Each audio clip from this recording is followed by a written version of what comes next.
bien sûr, Madame Francisque reste avec nous et justement, on va prendre part à cette démonstration et puis cet amour pour l'art et la culture, Michel.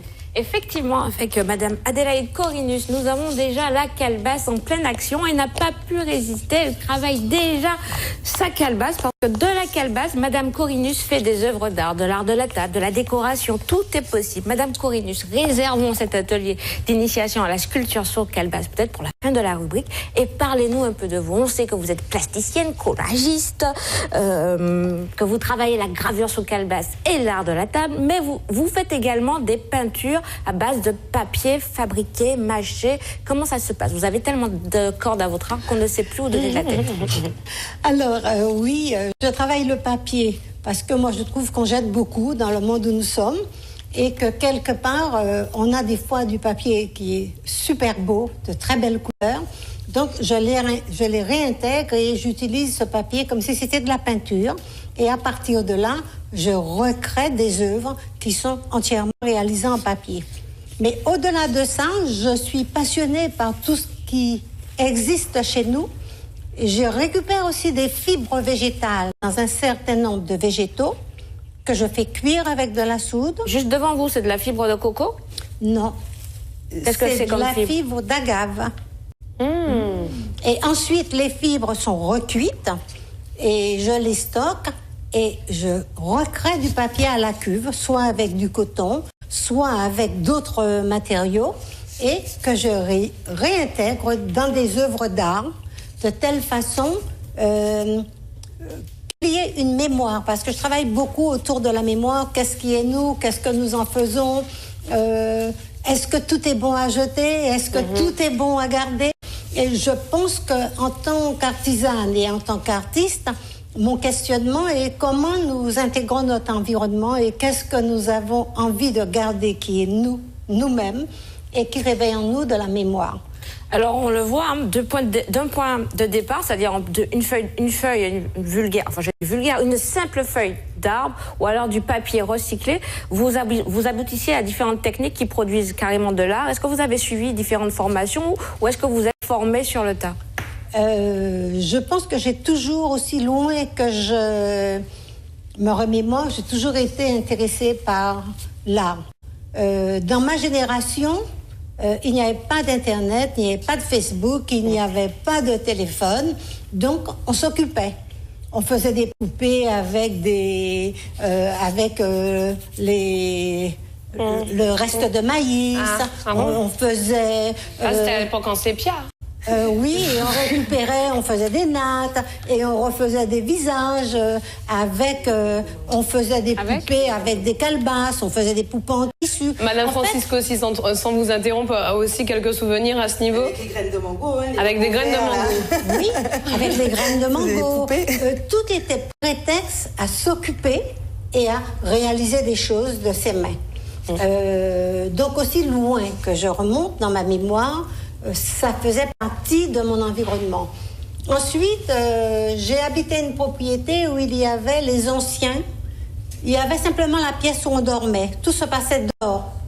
Donc, ils nettoyaient les calebasses, ils faisaient des choses. Et gamin, vous regardiez et vous aidiez aussi à réaliser les choses. Donc, j'ai toujours eu la calebasse dans mon environnement. J'ai toujours nettoyé la calebasse.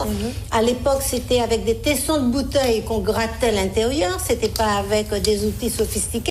D'abord, il n'y a pas d'outils aujourd'hui spécifiques à la calebasse. Donc, je crée mes outils au fur et à mesure. Je crée mes outils pour pouvoir nettoyer, ensuite graver. Et je grave beaucoup avec des petits stylets. Je termine des fois au Dremel pour un certain nombre de petits détails, mais en général, le plus gros de mon travail, je le fais avec des petits stylets, des petits outils que l'on travaille, le bois et ça me permet à ce moment-là d'arriver à sculpter mes pièces de calebasse. Alors c'est un travail de précision, comme vous l'avez dit, ça vient carrément de nos entrailles, puisqu'on se souvient que, bien sûr, moi, chez ma grand-mère, il y avait quand même le petit couille en calebasse. Ici, revisité avec vous, on en fait carrément des objets de décoration.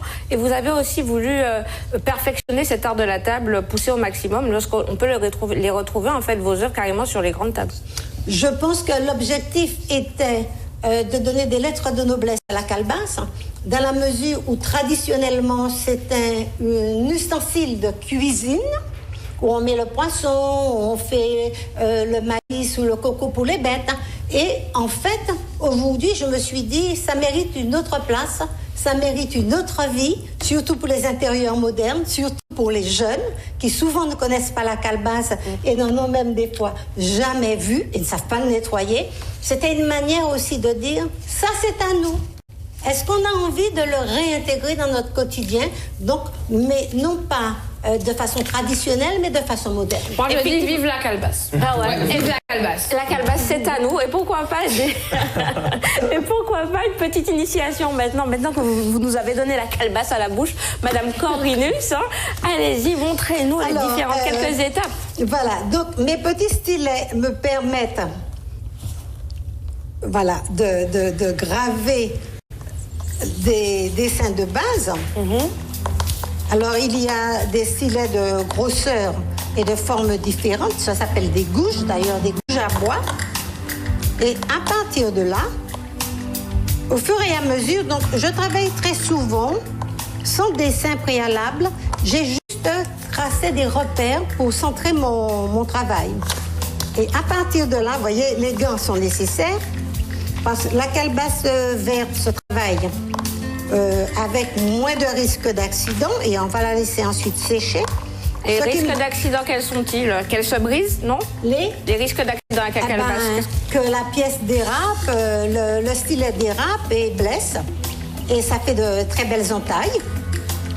Ça, c'est... Et puis, en général, on travaille aussi avec des gants et un masque, de telle façon que cette poussière n'aille pas se déposer sur les poumons. Ah oui, c'est très important. Surtout quand on travaille au drill mill, c'est une poussière qui est très très fine et qui s'infiltre dans absolument tout.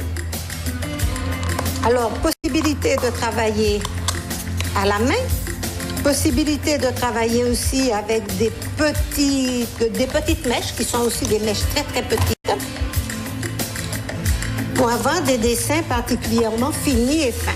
Les mèches avec la perceuse, c'est bien ça? Le Dremel, c'est un mini-outil et qui permet de mettre des mèches très très petites. Alors on voit que vous avez le doigté, hein, plusieurs années d'expérience, la technique de l'artiste qui vous permettent, Madame Corvinus, de maîtriser cet art. Alors, bien sûr, on pourra vous retrouver les samedis 13 et dimanche 14 mai à l'occasion du Martisan Art à Batelière. Et nous pourrons admirer donc vos œuvres avec un grand plaisir, puisqu'on voit que vous avez amené sur le plateau des papiers en tableau, des tableaux réalisés à base de feuilles, de techniques de collage de papier, mais à la peinture.